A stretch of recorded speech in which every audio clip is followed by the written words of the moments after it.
We're with Hayley Brodeur, one of the senior captains on the Eastern Connecticut track and field team. The Warriors getting ready to open up their indoor season on December 7th at the Smith College Winter Classic. Hayley, you're one of 7 seniors on the team, and you've all been on the team for 4 years. Talk about that relationship with the other seniors. We've been close from the very beginning. I met the twins, the Dulac twins, in my first semester here, and we've been super close ever since. And I think that because we're so close, we've stuck with it for so long, and we've enjoyed it for so long. I mean, my absolute favorite part about track is the team, and, you know, including the boys too. And I think that because of that relationship, we've all done so well in our track careers. I think one thing people don't understand when they think of track or cross country is that it's not a team sport. But right. That's what keeps you going. Yeah. Right? And I think that actually helps a little bit because, you know, when you're on a field, and I played field hockey, I understand that dynamic. You know, it's a little bit more frustrating when somebody has a bad day because you know, it affects you and your performance right on the field in that very moment.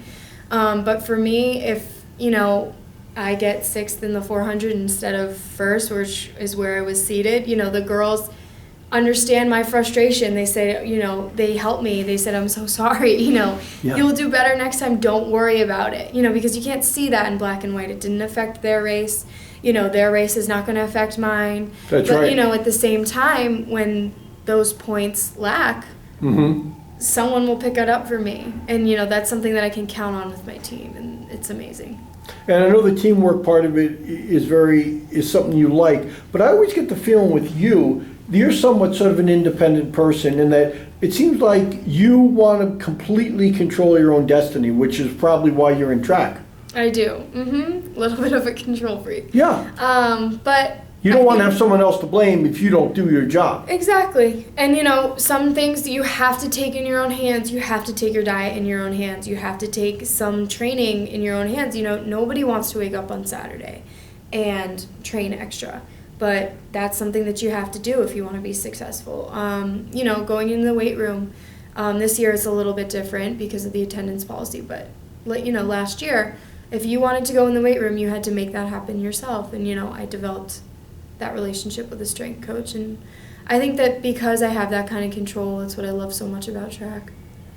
Well, you turned last year, in the spring especially, you turned into one of the premier 400-meter runners in Division III. And we talked off camera. Talk a little bit about how, with Jay Mendoza, the former strength and conditioning coach, how much that really may have put you over the top.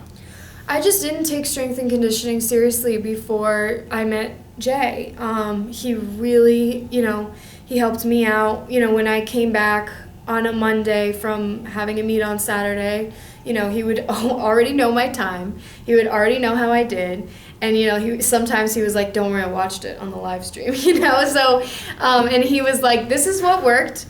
This is what didn't. This is what I noticed. This is what we're going to do this week to make next week even better.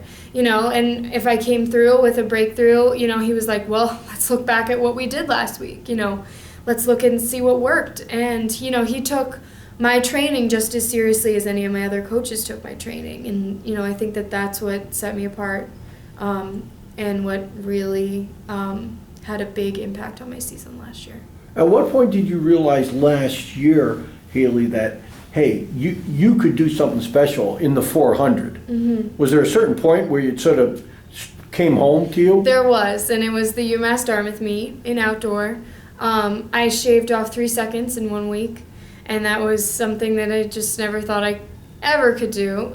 The week before, we were at your sinus, and, you know, the weather wasn't great, so that could have had a huge impact. I won the meet there, and I won the meet at UMass Dartmouth, and I had known when I finished that I had come in first. It was just a matter of what that time was. And that time was nothing like I had ever run before. You know, I hadn't even hit 59 at that point, and to hit 58, that was a huge, huge victory for me. And even winning the meet was a huge accomplishment for me as well. And then it was when the LEC had that, came out with that article for the Runner of the Week, that I realized that maybe I could start competing nationally. So at that point, you didn't even really realize what the national rankings and all that kind of stuff was about?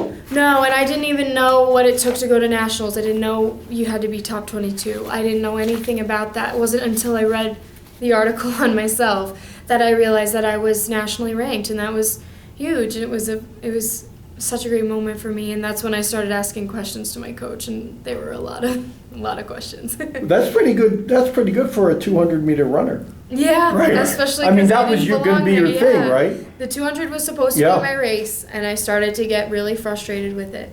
The 400, it involves a lot more mentally tough thinking. You have to talk yourself. In my head, I talk myself through the entire race.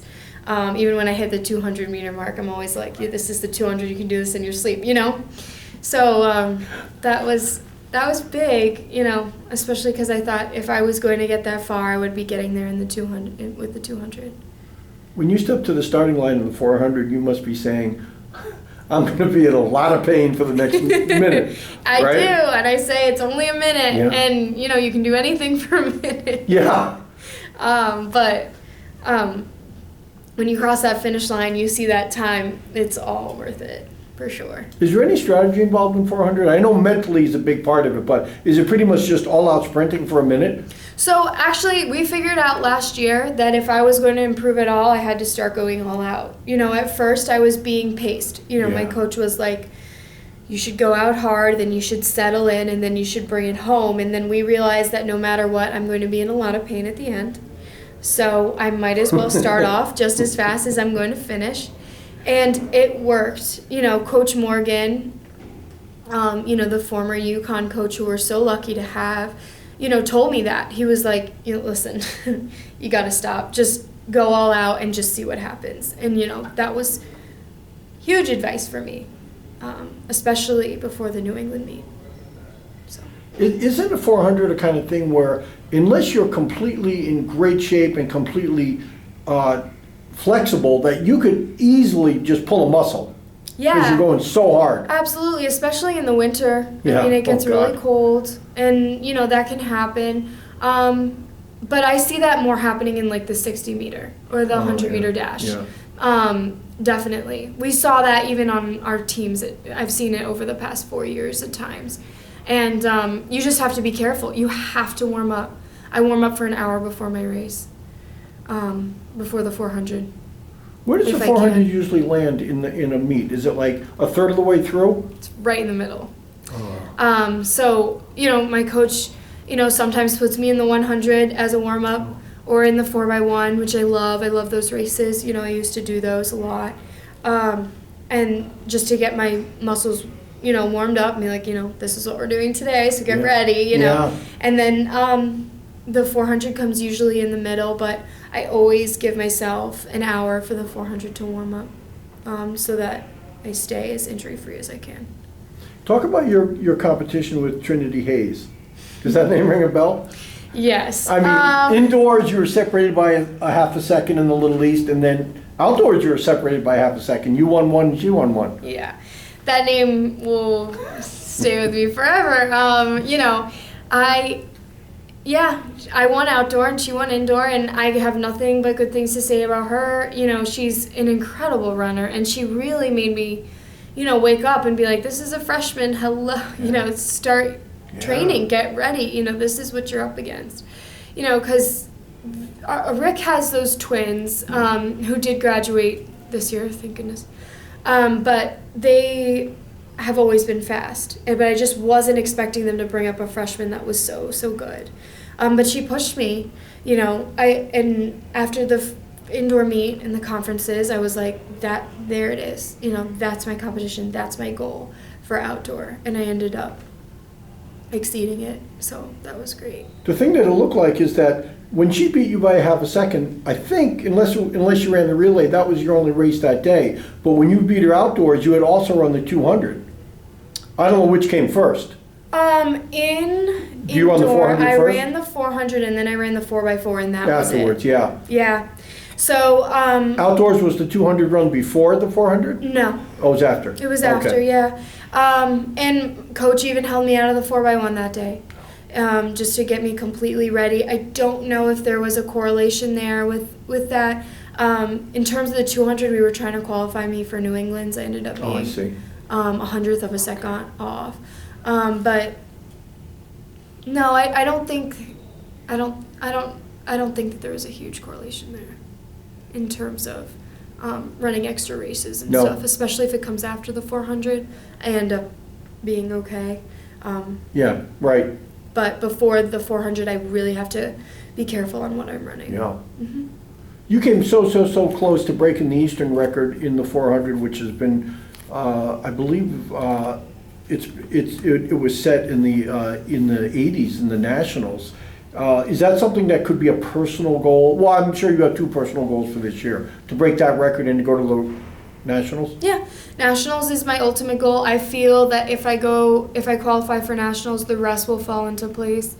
I'd like to win the LEC again. I would like to place higher in New England's, and I want to break that record more than anything. I mean, that's my ultimate goal for this year. But I think if I do break that record, Nationals will come along naturally with it. That was my goal last year. I mean, she also holds the record in the 200. And Ariane has come so close to beating that record too, and so we get frustrated together. But we both those are our goals for this year. So. Well, you got a good unit, and I think you're going to have a good season. You got a lot of experience. And I was noticing on the track roster that almost half of the runners, almost half of the women on the roster are distance people. Are you looking at that as sort of a strength of this year's team, do you think? Absolutely. I mean, they won the LEC. Yeah. They won the cross-country championship. They are, the center of our team. We absolutely will not be successful without them. We have sprinters coming up who are freshmen, who are promising, who, we're really excited about. However, we just don't have the numbers that they do. Distance has so many girls who are rock solid, and that's something that sometimes we're missing, and we're definitely missing. We're hurting for numbers for now, but. Well, Eastern Connecticut opens up its indoor season on December 7th. They're going to be They're going to be competing in their first meet of this season.